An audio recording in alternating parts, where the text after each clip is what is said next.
എന്തൊക്കെ ബഹളമായിരുന്നു. Premium pacer, original king, mystery spinner, ലോകകപ്പ് ബഹിഷ്കരണം, ഒടുക്കം പവനായി പാകിസ്ഥാനായി. ഇങ്ങനെ ഡയലോഗ് അടിച്ച് വീണ്ടും എയറിൽ കയറാൻ ചില്ലറ റേഞ്ചൊന്നും പോരാ. ഇപ്പോൾ ഒരുവിധം പാകിസ്ഥാൻ ആരാധകരൊക്കെ കരുതി കാണും മിണ്ടാതെ അങ്ങ് മത്സരം ബഹിഷ്കരിച്ച് പോയാൽ മതിയായിരുന്നുവെന്ന്. ഇതിപ്പോൾ ഡയലോഗ് അടിച്ച് വന്നും ചെയ്തു, ഇന്ത്യക്കെതിരായ തോൽവിയുടെ റെക്കോർഡ് നിലനിർത്തുകയും ചെയ്തു. കൊളംബോയിൽ കുറച്ച് പീക്ക് ലെവൽ സാറ്റിസ്ഫാക്ഷൻ മൊമെൻറ്റ്സ് ഉണ്ടായിരുന്നു. അതിൽ കുറച്ച് നമുക്കൊന്ന് നോക്കാം. ആദ്യം തന്നെ ടോസ് കിട്ടിയിട്ടും ഇന്ത്യയെ ബാറ്റിങ്ങിനയച്ച Pak captain Salman Ali Agha, hats off. എന്ത് കണ്ടിട്ടാണ് ചങ്ങാതി. ഇന്ത്യയുടെ ബാറ്റിംഗ് നിരയെ 5 സ്പെഷ്യലിസ്റ്റ് സ്പിന്നർമാരുമായി അങ്ങ് തീർക്കാമെന്ന് കരുതി കാണും. ആകെ 7 പേരാണ് പാക് നിരയിൽ ബോൾ ചെയ്തത്. അതിൽ 6 സ്പിന്നർമാർ. പേസറായി പ്രീമിയം ഷഹീൻ അഫ്രീദി മാത്രം. പ്രീമിയം അല്ലേ, ഇന്ത്യ നന്നായിട്ട് തന്നെ മൂപ്പരെ ട്രീറ്റ് ചെയ്തു. അഭിഷേക് പോയതൊന്നും കാര്യമാക്കാതെ ആദ്യ പന്തിൽ തന്നെ സൈഡ് സ്ക്രീനിനകത്തേക്ക് 6 പറത്തി ഇഷാൻ. ആകെ പ്രീമിയം എറിഞ്ഞത് 2 ഓവർ, കൊടുത്തത് 31 റൺസ്, ഇക്കോണമി 15.5. നമ്മുടെ റിങ്കുവിന് കഴിഞ്ഞ 2 മത്സരങ്ങളിലും ശരിക്കൊന്ന് ടച്ച് ആവാനൊരു പ്രശ്നമുണ്ടായിരുന്നു. അതെന്തായാലും പ്രീമിയം അഫ്രീദി മാറ്റിക്കൊടുത്തിട്ടുണ്ട്, താങ്ക്സ്. ഇനി സ്പിന്നർമാർ. ആദ്യം ക്യാപ്റ്റൻ സൽമാൻ അലി ആഗ. മൂപ്പര് തന്നെ വന്ന് അപ്രതീക്ഷിതമായി ആദ്യ ഓവർ എറിഞ്ഞു. അതിൽ നേരിട്ട 4-ാം പന്തിൽ അഭിഷേക് ശർമ്മയെ 0-ന് പുറത്താക്കുകയും ചെയ്തു. Wow, well executed plan.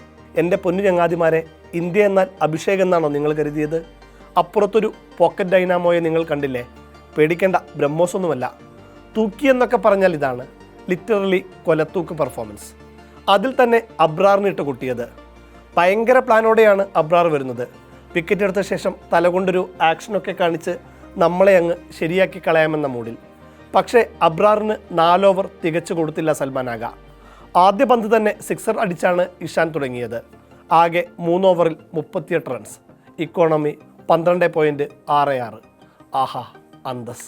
1 over കൂടി കൊടുത്തിരുന്നെങ്കിൽ അബ്രാറിന് 50 അടിക്കാമായിരുന്നു. പോട്ടെ, അടുത്ത മത്സരത്തിൽ നോക്കാം. ആദ്യം സ്ക്വാഡിലില്ലാതിരുന്ന സീനിയർ താരം ഷദബ് ഖാൻ എറിഞ്ഞത് ഒരേ 1 ഓവർ മാത്രം, കൊടുത്തത് 17 റൺസ്. ഗ്രേറ്റ്. നല്ലതിനെ നല്ലതെന്ന് പറയണം. 2 താരങ്ങളെ പ്രത്യേകം പരാമർശിക്കാം. ഒന്ന് സയീം അയ്യൂബ്. കൺസിസ്റ്റൻ്റായാണ് അയ്യൂബ് അന്താരാഷ്ട്ര ക്രിക്കറ്റിൽ കളിച്ചുകൊണ്ടിരിക്കുന്നത്. ഇന്ത്യക്കെതിരെയും അദ്ദേഹം അത് നിലനിർത്തി. 4 ഓവറിൽ 25 റൺസ് മാത്രം വിട്ടുകൊടുത്ത് 3 വിക്കറ്റ്. അതും ഇഷാൻ കിഷൻ, തിലക് വർമ്മ, ഹാർദിക് പാണ്ഡ്യ എന്നീ 3 ബിഗ് നെയിംസ്. പിന്നെ ഉസ്മാൻ താരിഖ്. പുള്ളി ഇഷാൻ പുറത്തായ ശേഷം, അതായത് ഇന്ത്യൻ ഇന്നിങ്സിൻ്റെ 11-ാം ഓവറിലാണ് ആദ്യമായി എറിയാനെത്തുന്നത്. മധ്യനിരയിൽ ഇന്ത്യൻ സ്കോറിങ്ങിന് ചെറുതായി ഒന്ന് തടയിടാൻ കഴിഞ്ഞു. 4 ഓവറിൽ 24 റൺസ് വഴങ്ങി സൂര്യയുടെ ഒരു വിക്കറ്റ്. നന്നായി കളിച്ചു എന്നതിനേക്കാളേറെ ഒരു തരത്തിലുള്ള ഷോ കാണിക്കാനൊന്നും ഇവർ മുതിർന്നില്ല എന്നതുകൊണ്ട് കൂട്ടത്തിൽ ഹേറ്റേഴ്സ് കുറവുള്ള പാക് താരങ്ങൾ സയീം അയ്യൂബും ഉസ്മാൻ താരിഖുമാകും.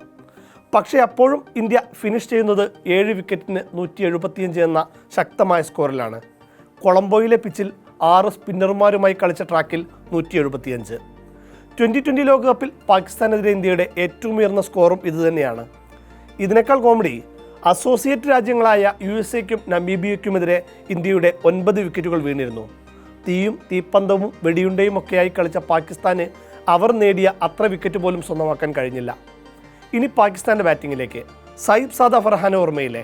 കഴിഞ്ഞ ഏഷ്യ കപ്പിലെ ഒരു അർദ്ധ സെഞ്ചുറിക്ക് ഗാലറിയെ നോക്കി വെടിയുതിർക്കുന്ന ആംഗ്യം കാണിച്ച് ആഘോഷിച്ചവൻ ഇത്തവണയും എന്തൊക്കെയോ പ്ലാൻ ചെയ്തു വന്നതാ. പക്ഷേ ഹാർദിക് ഒന്നിനും സമയം കൊടുത്തില്ല. ക്രീസിലിറങ്ങി വെറും 3 മിനിറ്റും 4 പന്തും മാത്രം. അവൻ്റെ ആ പൂതി അങ്ങ് തീർത്തു കൊടുത്തു ഹാർദിക്. പിന്നെ സയീം അയ്യൂബ്. ബുംറ എറിഞ്ഞ ആദ്യ പന്ത് എങ്ങനെയോ എഡ്ജായി 6 പോയി.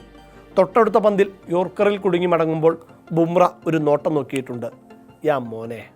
അടുത്തത് കിങ്ങിനെക്കുറിച്ച്. കിങ് ആരാണെന്ന് ക്രിക്കറ്റ് പ്രേമികൾക്കെല്ലാം അറിയാം. ഒരേ ഒരു കിങ് കോഹ്ലി.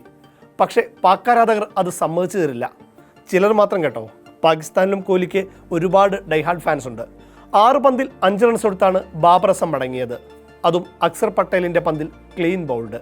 2020 ലോകകപ്പിൽ ചേസിംഗ് സമയത്ത് വിരാട് കോഹ്ലിയുടെ ശരാശരി 135-ന് മുകളിലാണ്. Strike rate 134-ഉം. ബാബറിൻ്റേത് യഥാക്രമം 31-ഉം 103-ഉം. കോഹ്ലിയേക്കാൾ 100 ആവറേജ് കുറവ്. ഇതാണ് റിയൽ കിങ്ങും ഫേക്ക് കിങ്ങും തമ്മിലുള്ള വ്യത്യാസം. പിന്നെയൊക്കെ ചടങ്ങായിരുന്നു. പാർട്ടയുമായി വന്ന തിലക് വരെ വിക്കറ്റ് തൂക്കി. ഷദബ് ഖാൻ്റെ വിക്കറ്റ് പോയപ്പോൾ കമൻട്രി ബോക്സിൽ നിന്ന് കേട്ട അഭിപ്രായം ഇങ്ങനെയായിരുന്നു: വീണ്ടും ഒരു സോഫ്റ്റ് ഡിസ്മിസൽ. പാകിസ്ഥാൻ മിസ്റ്റേക്കിൽ നിന്ന് പാഠം പഠിക്കുന്നില്ല. ഏത് പാകിസ്ഥാൻ പാഠം പഠിക്കുക? നല്ല കാര്യമായി. ബുംറയ്ക്ക് 2 ഓവർ ബാക്കിയുണ്ടായിട്ടും ഇടയ്ക്ക് റിങ്കുവിനെ വരെ കൊണ്ടുവന്ന് പന്തറിയിച്ചു. എൻ്റെ പൊന്ന് ക്യാപ്റ്റൻ സ്കൈ, ഇങ്ങനെയൊന്നും അപമാനിക്കരുത്.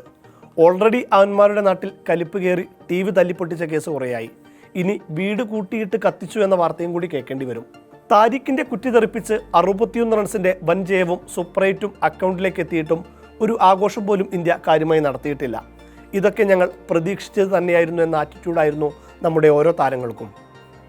പാകിസ്ഥാൻ ആരാധകരോടാണ്, ആ തലമുറയായാലും ഈ തലമുറയായാലും ഇന്ത്യയോട് മുട്ടാൻ നിങ്ങൾ ഒന്നുകൂടി മൂക്കണം. വേറെ ഒരു കാര്യം കൂടി പറയാം. പാകിസ്ഥാൻ്റെ അടുത്ത മത്സരം നമീബിയക്കെതിരെയാണ്. ഷോ കാണിക്കാതെ ജയിക്കാൻ നോക്ക്, ഇല്ലെങ്കിൽ ഫസ്റ്റ് റൗണ്ടിൽ തന്നെ പുറത്താകും. ഒരു മെയിൻ സാധനം പറയാൻ മറന്നു, നമ്മുടെ ട്രോഫി കള്ളൻ മോസിൻ നഖ്വി. കൊളംബോയിലെ പ്രേമദാസ സ്റ്റേഡിയത്തിൽ മൂപ്പരും ഉണ്ടായിരുന്നു മത്സരം കാണാൻ. എന്നാൽ പാകിസ്ഥാൻ ഗ്രൗണ്ടിൽ തനിനിറം കാണിച്ചതോടെ മൂപ്പര് മുങ്ങി. കളി തീരുന്നതിന് മുന്നേ തന്നെ നഖ്വിയുടെ മുങ്ങൽ ഇപ്പോൾ സോഷ്യൽ മീഡിയയിൽ ഹിറ്റാണ്. ICC നിങ്ങളുടെ ട്രോഫി അവിടെ തന്നെ ഉണ്ടോ എന്ന് നോക്കിക്കോ. ജയിച്ചോ തോറ്റോ എന്നൊന്നും നഖ്വി നോക്കില്ല. ട്രോഫി കണ്ടാൽ അപ്പം മൂപ്പരെടുത്ത് മുങ്ങും.